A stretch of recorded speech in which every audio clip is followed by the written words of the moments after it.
Good afternoon, everybody. Assalamu alaikum. I've been asked to talk about the issue of knife crime, drugs amongst our community. Alhamdulillah, our community has been here for a long time, obviously, and we have seen various successes in different parts of our community, from businesses to education to third sector to cultural organizations in the arts and culture and everything. But we also have this problem in some sections of our community, which we cannot ignore, especially in East London, especially in Tower Hamlets.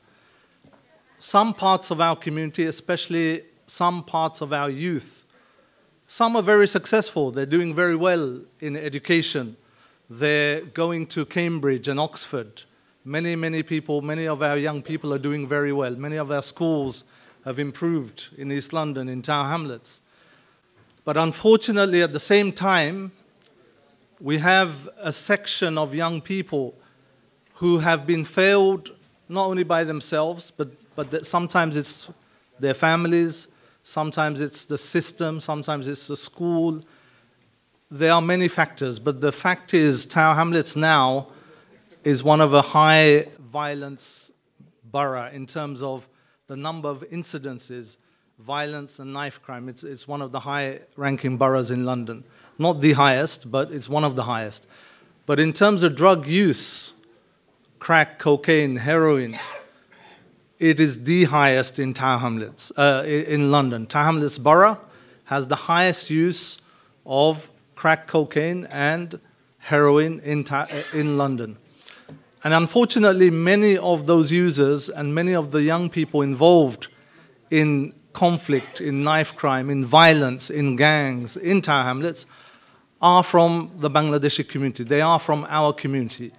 They are related to us. They are our sons. They are our brothers, our nephews. So I just wanted to spend a bit of time highlighting and raising the awareness. In Tower Hamlets alone, you may have seen the video last Ramadan, where a young man was lying in a pool of his own blood on the middle of the road. A young man, a young Bangladeshi lad, 23 years old, Alimuz Zaman. He was stabbed in the middle of the road, broad daylight, in front of a school on St. Paul's Way. And that scene was captured on mobile phones, as young people do these days, and it went viral. Everybody saw that. He lost his life. He died. Ambulance came. They couldn't rescue him, or they couldn't treat him. This is not a one-off incident. There have been other people killed in Tower Hamlets from amongst our community. The carrying of knife has become almost normal for young people, many young people, out of fear, out of protection, and sometimes out of wanting to inflict damage on other young people. What we need to understand as a community, and perhaps many of the people I see here as parents and as leaders of the community, that if we don't work together, we can't solve this. Why do young people go into drug using or drug abuse? Why do young people go into violence or carrying knives or into gangs? What is the reason? It's a long discussion if we go into all the reasons, but to summarize, there are 4 or 5 main factors that lead young people to going into this type of activity. Overall, there is a systematic reason or a cause, which is one to do with economic poverty, disadvantage, overcrowding, inner city areas, which means that generally young people and their families are being brought up in poverty, are being brought up in low-income households. This has an impact, this has an effect, especially when a young person from that household is not doing so well in school, is not doing so well academically in education, and perhaps that household has its own problems. Oftentimes we see troubled young people are coming from broken homes. Maybe the father is not around. Maybe there's domestic violence at home. Maybe his older brother is a drug dealer or involved in criminal activities. Maybe there's some other kind of trauma going on in the family. We often see these young people who end up either being abused or using drugs or going into criminality or being groomed, and then later going into a path of violence. Why? Because they fail at school, because the family support is not there, the environment's not there, they're not getting the support. They end up being excluded from school, maybe into a PRU, and then being groomed by other young people on the streets, on the estates. And in real fact, they don't see a future. If somebody fails at school, they have no GCSEs, they have no qualifications, what future do they have? Stacking shelves at a local Sainsbury's or Tesco's? No, other people will come to them and show them an opportunity to belong to a group, a gang, or a group, a peer group, and to earn money and respect. So these young people will choose that path.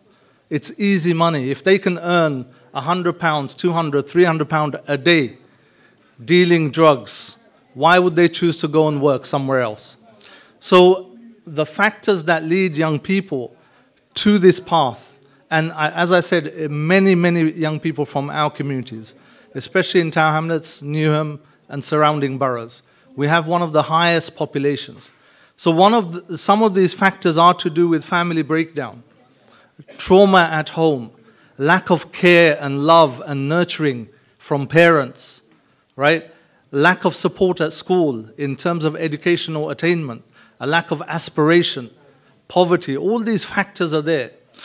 But what is it that we can do as a community? What is it that you and I can do as parents, as community leaders, as members, as residents of this borough or neighboring boroughs?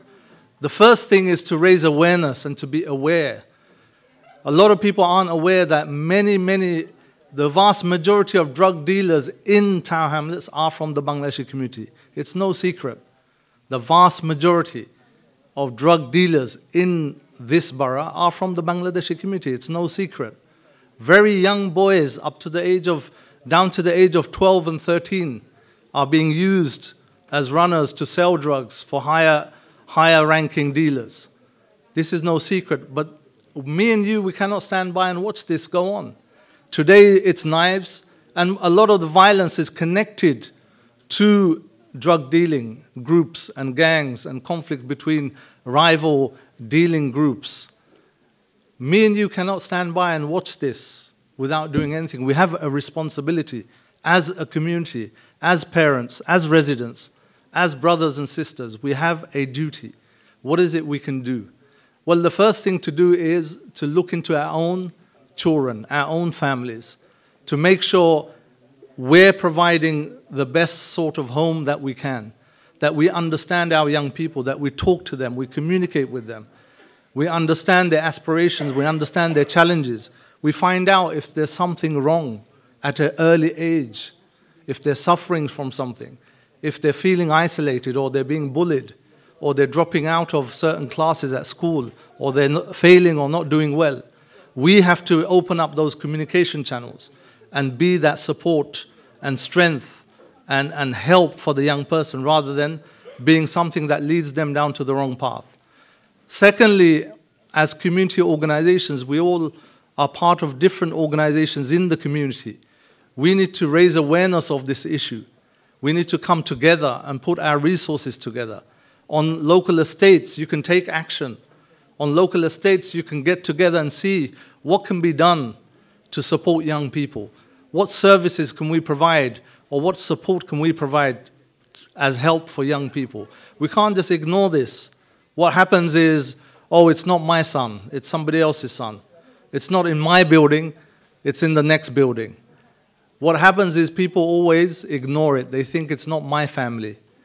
But it's like they say, if a fire starts in one of the flats in a building, it will consume the whole building unless you put it out as soon as it starts.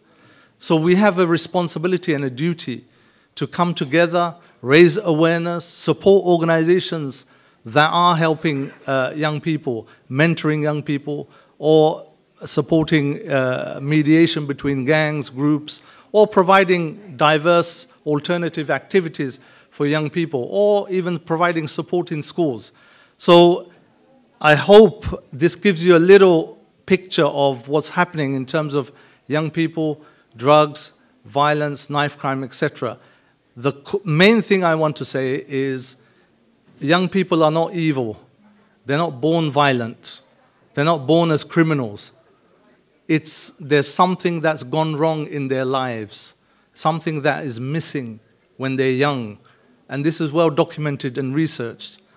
And we as parents, we need to educate ourselves. We need to educate our neighbors. We need to educate our relatives that if you neglect your children at a young age, if you don't do certain things, you don't provide a nurturing environment, a qualitative educational environment, one that supports them, then they are liable and more susceptible to being led down this path of possibly criminality, drug dealing, drug using, or violence and knife crime. So I hope you've had a wonderful day today with all the other fun activities, and this was a bit of more of a serious topic. I hope this society and all the organizations that you are involved with can come forward and support Usmani Trust, who are working in this field with a community strategy to reduce violence and knife crime in our hamlets. And I look forward to working with everybody in the future. Thank you very much.